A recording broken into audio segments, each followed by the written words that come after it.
வணக்கம். Samayapuram Srinivasan super speciality மருத்துவமனையிலிருந்து குரு. உலக சுகாதார அமைப்பான WHO-வின் வழிகாட்டுதலின்படி இந்த அக்டோபர் 29 உலக பக்கவாத தினமாக அனுசரிக்கப்பட்டு வருகிறது. பக்கவாதம் பற்றி நமது மருத்துவமனையின் மூளை நரம்பியல் மருத்துவ நிபுணர் டாக்டர் ரேவதி அவர்களிடம் கேட்டு தெரிஞ்சுக்கலாம். வணக்கம் மேடம். வணக்கம் மேம், பக்கவாதம் பற்றி நம்ம மக்கள் கொஞ்சம் புரியுற மாதிரி தெளிவா சொல்லுங்க மேம். பக்கவாதம் இங்கிலீஷ்ல சொல்லணும்னா அது ஸ்ட்ரோக்னு சொல்றோம். இப்ப நிறைய பேருக்கு வருது.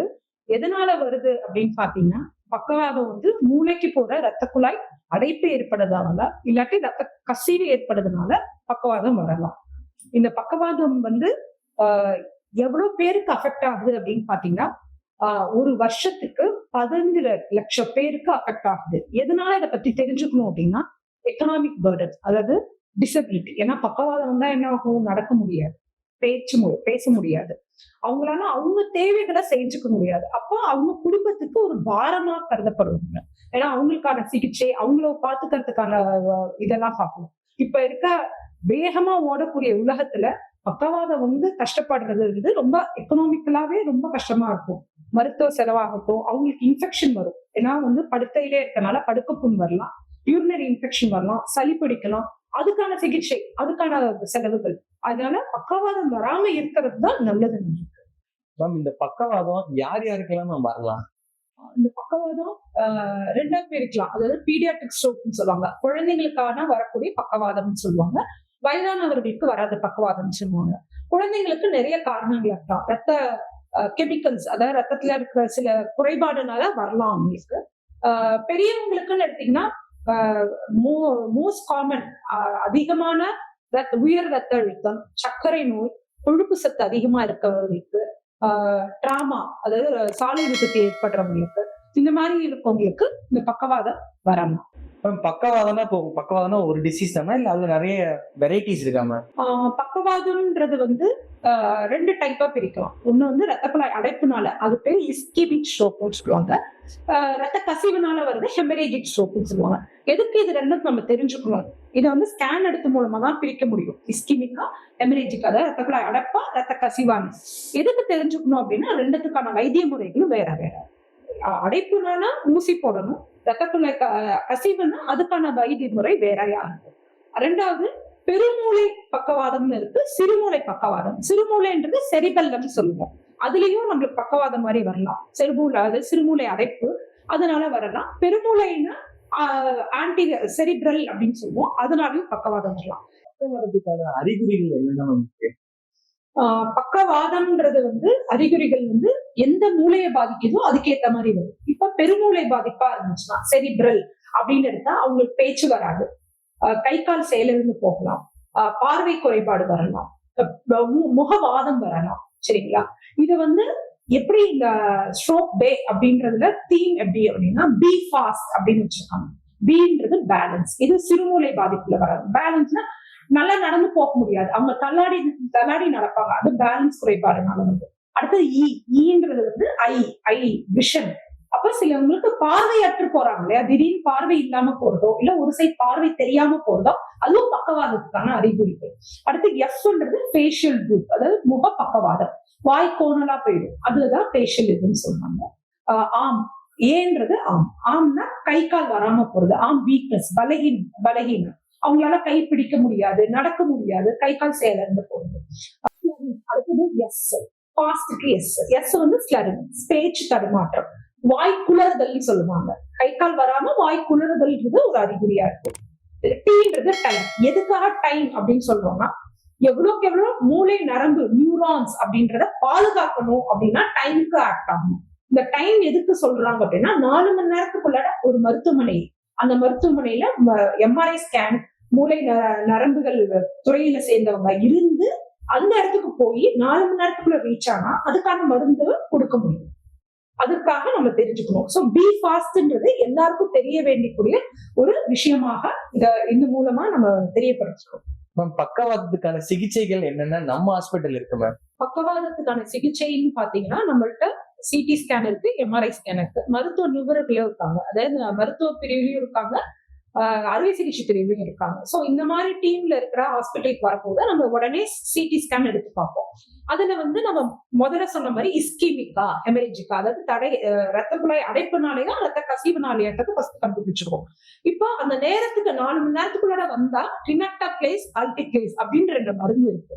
அதை செலுத்திடலாம். அதை வந்து செலுத்துறதுக்கு நோயாளிகளுக்கு வந்து ரத்த கசிவு ஏற்படுற மாதிரியான நோய் இருக்கக்கூடாது, சர்க்கரை அளவு அதிகமா இருக்கக்கூடாது, பிரஷர் அதிகமா இருக்கக்கூடாது, உயர் ரத்த அழுத்தம் அதிகமா இருக்கக்கூடாது. இதெல்லாம் பார்த்துட்டு தான் அந்த மருந்துகளை போட முடியும். நமக்கு போட்டா எதுக்காக அதை நம்ம போடணும்? ஏன்னா அந்த ஒரு நிமிடமும் ஒரு நொடியும் வந்து மூளையோட நியூரான்ஸ் செல் அந்த செத்து போயிட்டு இருக்கு. அதை காப்பாத்துறதுக்காக தான் இந்த இன்ஜெக்ஷன் போடுறோம். இது வந்து 4 மணி நேரத்துல போடும் போது நம்ம ப்ரிசர்வ் பண்ணலாம். அதாவது மூளையோட ஆக்டிவிட்டிஸ இல்ல அந்த நியூரான்ஸை ப்ரிசர்வ் பண்ணி ரொம்ப டிசபிலிட்டி, அதாவது அவங்க வந்து படுக்கையா நடக்க முடியாத அளவுக்கு போகாம தடுக்க முடியும். இதே ஹெமரேஜிக் ஸ்ட்ரோக் ரத்த கசிவுனால வருதுன்னா மூளையில பிரஷர் அதிகமாகும். அந்த பிரஷரை குறைக்கிறதுக்கான மருந்துகளும் சில நேரத்துல தேவைப்பட்டதுன்னா உயிரை காப்பாத்துறதுக்காக அறுவை சிகிச்சையும் பண்ணலாம். கிரேனியோட்டமி இல்ல கிரேனியோட்டமி அப்படின்ற ஒரு சிகிச்சையும் செய்யலாம். அது வந்து உயிரை தான் காப்பாற்றுமே தவிர நடக்க வைக்க முடியுமா அப்படின்ற கேள்விக்கு பதில் கிடையாது. நடக்க வைக்க முடியாது, ஆனா உயிரை காப்பாத்தி வச்சுக்கலாம். ரீஹாபிலிட்டேஷன் மூலமா அந்த பேஷண்ட் வந்து நம்ம உயிரோட வச்சு பார்த்து இது பண்ணலாம். பக்கவாதம் ஒரு பேஷண்ட்டுக்கு வராம இருக்க நம்ம என்னெல்லாம் பண்ணணும்? ஒருத்தவங்களுக்கு வரக்கூடாதுன்னா அதை 2 பிரிச்சுக்கலாம். Primary prevention, secondary prevention. பிரைமரினா வராமே தடுக்கிறது. அப்போ ஒருத்தருக்கு வந்து உயர் ரத்த அழுத்தம் இருக்கு, சர்க்கரை இருக்கு, கொலஸ்ட்ரால் தொந்தரவு இருக்கு அப்படின்னா அதை கண்ட்ரோல்ல வச்சுக்கணும். அதாவது பிபியை வந்து எப்பவுமே 120/80 இல்ல 130/80 வச்சுக்கணும். சர்க்கரை அளவு பாத்தீங்கன்னா சாப்பிடாம இருக்கிறது, அதாவது வெறும் வயிற்றுல பாக்குற சர்க்கரை வந்து 120 இருக்கணும். சாப்பிட்டதுக்கு அப்புறம் பாக்குறது வந்து 200 இருக்கணும். கொலஸ்ட்ரால் அளவுகள் எல்லாம் பாத்தீங்கன்னா நிறைய கொலஸ்ட்ரால்ஸ் இருக்கு டைப். அதுல வந்து கெட்ட கொலஸ்ட்ரால் வந்து 200 250 மேல போகாம பார்க்கிறது, நல்ல கொலஸ்ட்ரால் 40-50 வச்சுக்கிறது. இதெல்லாம் வரும். முக்கியமானது வந்து சாப்பிடுற சாப்பாடு கொழுப்பு சத்து நிறைந்த சாப்பாடுகளை தவிர்க்கணும். அதாவது ஆல்கோஹால் எடுத்துக்க கூடாது, ஸ்மோக் பண்ணக்கூடாது. தினமும் ஒரு 20-30 நிமிஷம் உடற்பயிற்சி, நடைப்பயிற்சியா இருக்கலாம், உடற்பயிற்சியா இருக்கலாம். இதெல்லாம் செய்யும் போது நம்ம தற்காத்து கொள்ளலாம். இது வந்து பிரைமரி ப்ரிவென்ஷன். செகண்டரி ப்ரிவென்ஷனா வந்துருச்சு, இப்ப நம்மளுக்கு பக்கவாதம் வந்துருச்சு, இதுக்கு மேல திருப்பி ஒரு பக்கவாதம் வரக்கூடாதுன்னா நம்ம என்ன பண்ணலாம் அப்படின்னு கேட்டீங்கன்னா அதேதான். திருப்பியும் உயர் ரத்த அழுத்தத்தை அதிகமாக்காம பார்த்துக்கிறது, சக்கரை அளவை கரெக்டா கண்ட்ரோல்ல வச்சுக்கிறது, தினமும் பயிற்சி எடுக்கணும். அதாவது பிசியோதெரப்பியோட நம்ம பயிற்சி தினமும் எடுக்க வேண்டியது இருக்கு. அப்ப கொலஸ்ட்ரால் நிறைந்த குறைக்கிற மருந்துகள் சாப்பிடணும். இந்த பிரஷருக்கான மருந்து, சர்க்கரைக்கான மருந்து, கொலஸ்ட்ரால் மருந்து, ரத்த குழாய் மருந்து எல்லாம் வந்து நம்ம வாழ்நாள் ஃபுல்லா சாப்பிடுற மாதிரி ஆயிடும். அது செகண்டரி ப்ரிவென்ஷன். எதுக்காகனா திருப்பி அவங்களுக்கு பக்கவாதம் வரதுக்கான மருந்துகளை விட்டுட்டு நிறைய பேர் வராங்க. நம்ம வந்து வாழ்நாள் ஃபுல்லா சாப்பிடணும்னு சொல்லி அனுப்புவோம். இருந்தாலும் ஒரு 2 நாள் 3 நாள் விட்டுட்டோம் மேடம், மறந்துட்டோம் அப்படின்னு சொல்லி வரும்போது 3ஆம் நாள் பாத்தீங்கன்னா பெரிய பக்கவாதமா வந்துடுறாங்க. அப்போ வந்து இன்னும் அதிகமாயிடுது. இந்த பர்டன்றது, இந்த டிசபிலிட்டின்றது அதிகமாயிடுது நம்மளுக்கு. அதனால இந்த மாதிரி பிரைமரி ப்ரிவென்ஷன் வராம தடுக்கிறதுக்கான வழிமுறைகளை பார்த்தாவே நம்ம வந்து சிறப்பா வாழணும். பக்கவாதம் இப்போ நம்ம மருத்துவமனைக்கு பக்கவாத பாதிப்போட எத்தனை பேஷண்ட்ஸ் வராங்க? நம்ம மருத்துவமனைக்கு பக்கவாத பாதிப்போட வரவங்க வந்து வருஷத்துக்கு ஒரு 200 பேர் இருக்காங்க. இது இன்னும் அதிகமா இருக்கான வாய்ப்புகள் இருக்கு. இதை தடுக்கணும்னா நம்ம வாழ்க்கை முறையை மாற்றி வச்சுக்கணும். எப்படி அப்படின்னா உடற்பயிற்சி ரெகுலரா செய்யணும், சர்க்கரைக்கு பிரஷருக்கான மாத்திரைகளை கரெக்டா எடுத்துக்கணும், கொழுப்பு சத்து அதிகமான சாப்பாடுகள் சாப்பிடாம கொழுப்பு இருந்தா அதுக்கான மாத்திரைகள் செய்யணும், பக்கவாதம் வராமல் நல்ல வாழ்க்கை முறையை வாழ வேண்டும். இந்த வீடியோல பக்கவாதம் பற்றிய தகவல்களை தெளிவா டாக்டர் கிட்ட தெரிஞ்சுக்கிட்டோம்.